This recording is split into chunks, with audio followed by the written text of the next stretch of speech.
If you have ever dreamed of turning your backyard into the ultimate gathering place for blue jays, the answer might not be sitting on a store shelf at all.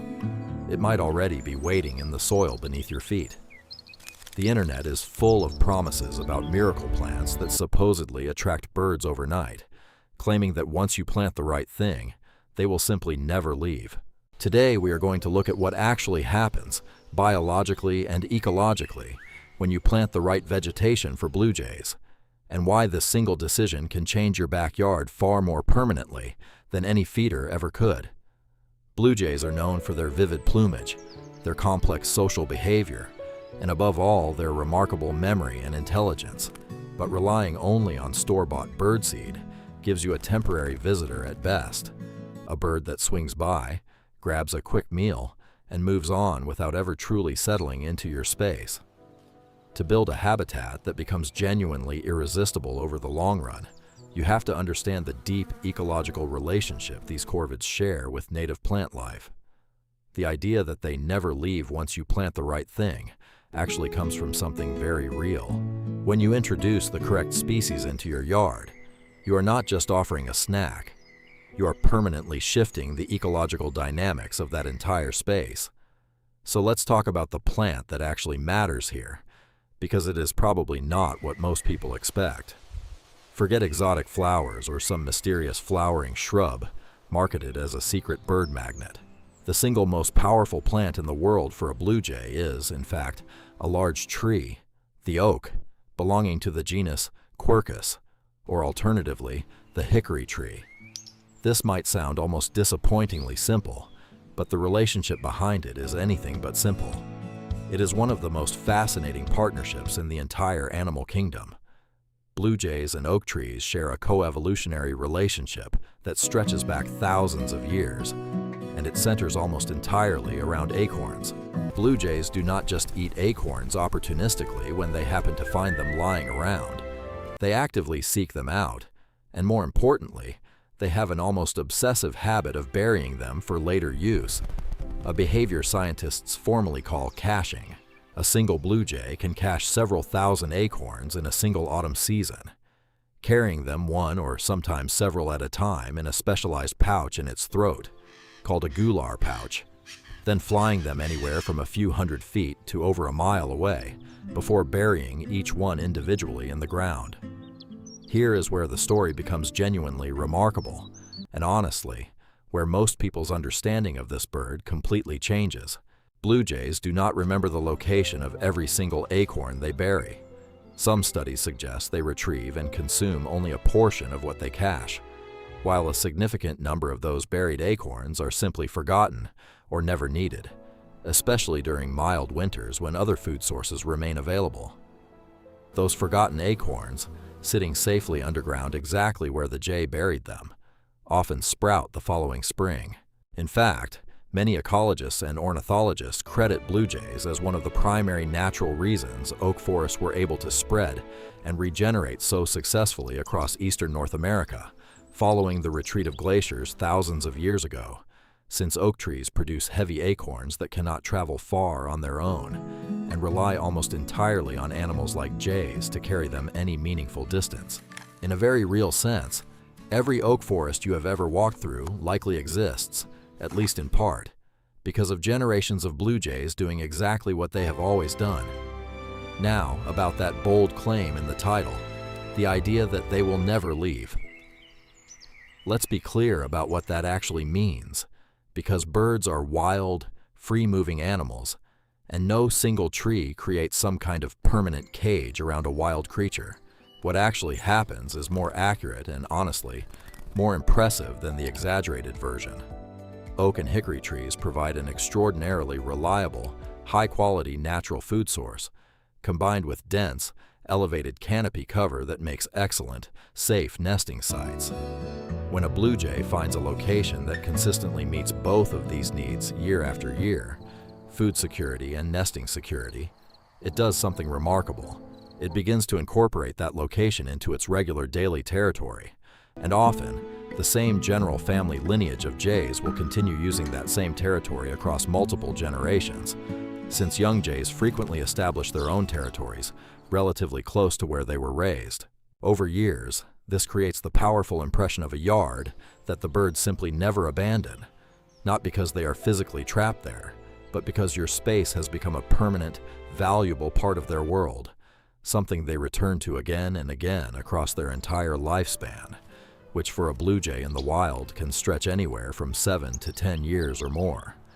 Of course, there is a practical problem with all of this, and it is worth addressing honestly, instead of glossing over it. Oak trees are not a quick fix. A young oak sapling can take anywhere from 20 to 50 years to reach the kind of size and acorn production that makes it truly valuable to wildlife. And many homeowners simply do not have the space or the patience for a tree that large.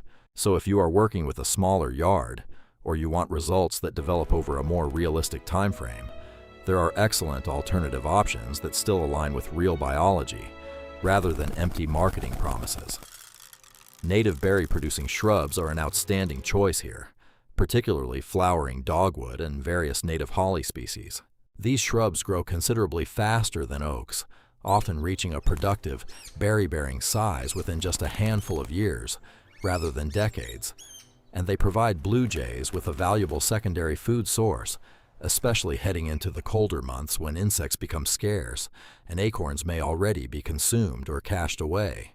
Dogwood berries in particular are high in fat content, which makes them especially valuable to birds preparing for winter, when they need calorie-dense food to maintain their body temperature through cold nights. Beyond shrubs, there is another surprisingly effective addition worth mentioning: thick-stemmed sunflowers.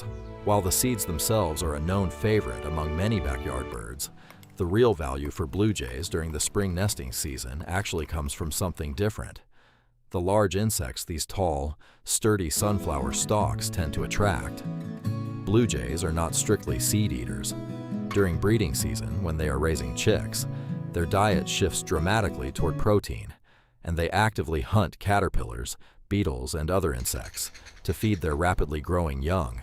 A garden that supports a healthy population of insects, often by including native flowering plants like sunflowers, indirectly supports successful blue jay nesting far more than any feeder filled with seed ever could. This is really the bigger lesson hiding underneath the catchy title, and it is worth sitting with for a moment. Attracting blue jays in a meaningful, lasting way was never about finding one secret plant or one clever trick. It is about rebuilding a small piece of functioning ecosystem in your own backyard, one that provides food across every season, not just during the easy months, along with safe shelter for raising the next generation. Oak and hickory trees offer the gold standard version of this relationship, built on thousands of years of coevolution. Native berry shrubs like dogwood and holly offer a faster, more accessible version for smaller properties.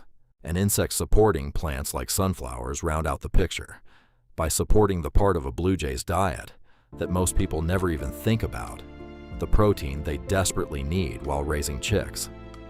None of this happens within 24 hours, and it is important to be upfront about that instead of overselling it. Planting an oak sapling will not bring a flood of blue jays to your yard by next weekend. What it does instead is something far more valuable over time. It reconnects your small patch of land with the broader local ecosystem that blue jays and countless other species actually depend on to survive. By planting trees and shrubs that produce hard mast and reliable natural food sources, you are not casting some kind of spell over these birds. You are simply giving them what they have always needed, generation after generation, long before bird feeders existed at all. So if you are serious about creating a yard that blue jays genuinely treat as home, start by thinking long-term. If you have the space, even a single oak or hickory tree planted today becomes an investment that future versions of your yard, and quite possibly your grandchildren's yard, will benefit from for decades to come. If your space is more limited, dogwood and native holly shrubs offer a faster, highly effective alternative. Paired well with sunflowers to support the insect population, jays rely on each spring. And remember, every acorn a jay buries and forgets is a tiny act of forest building, one your yard could quietly become a part of. The real takeaway here is not about magic, and it is not about gimmicks. Blue jays are not drawn in by some mysterious trick passed down in secret. They are drawn to habitats that genuinely respect their biology and support their survival through the hardest months of the year. Give them that consistently, season after season, and you will not need a marketing slogan to convince you they have made your yard part of their world. The behavior itself will tell you everything you need to know. If you enjoyed learning the real science behind this one, let me know in the comments which plant or backyard mystery you would like explored next. And if this video helped you see your own yard a little differently, give it a like and consider subscribing, because there is plenty more real, fact-checked nature content on the way.